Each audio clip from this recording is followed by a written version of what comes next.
form of a circle. Notice that I have it, I'll write it here one more time so we can have it next to us. It was x minus h squared plus y minus k squared equals r squared. Notice in this, all the x's and y's are on the same side of the equal sign. Does that make sense? All the x's and y's are on the same side.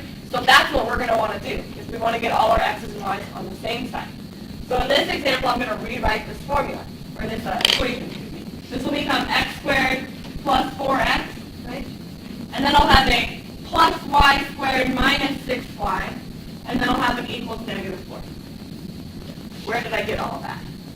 So you want our x's and y's on the same side. X's and y's all on this side. This loose number, I added it to the other side. Negative 6 plus 2 became negative 4.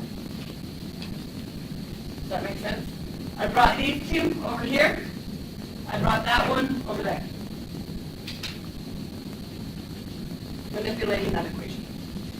Now do I have all the x's next to each other, all the y's next to each other, all x's and y's are on the same side? So now what do I have to do? Don't believe this is right. Remember how you guys at the very beginning of class hated completing the square? Yeah. Now you just have no choice. Now we still hate it. Still hate it, but you got to do it anyway. So for this one, x squared plus 4x is what? I'm gonna take that middle number, divide it by 2, square it, and that's what's gonna go here, right? That's a plus 4. That also has to go to the other side, right? Then what? The next one for the y. Here I take that negative 6, I divide it by 2,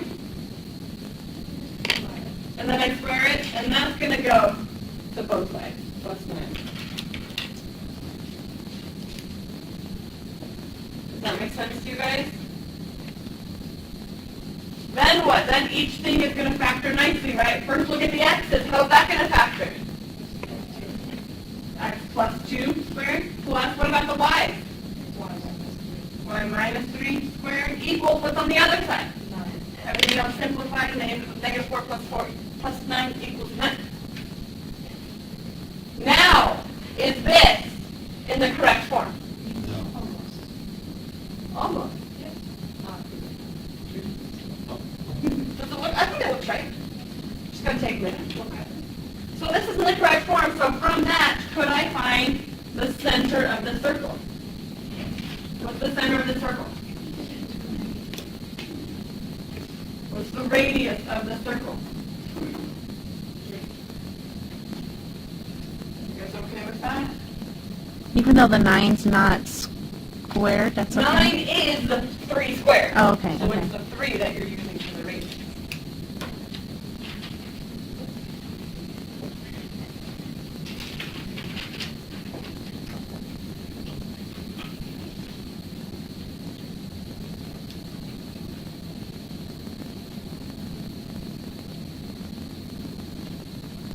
Okay, so let's graph this. Graph our center, negative 2, comma 3.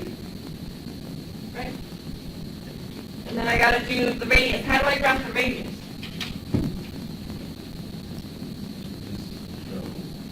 Up 3.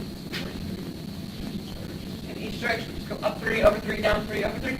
Because radius is 3. So from your center, you're going to go up 3. So 1, 2, 3.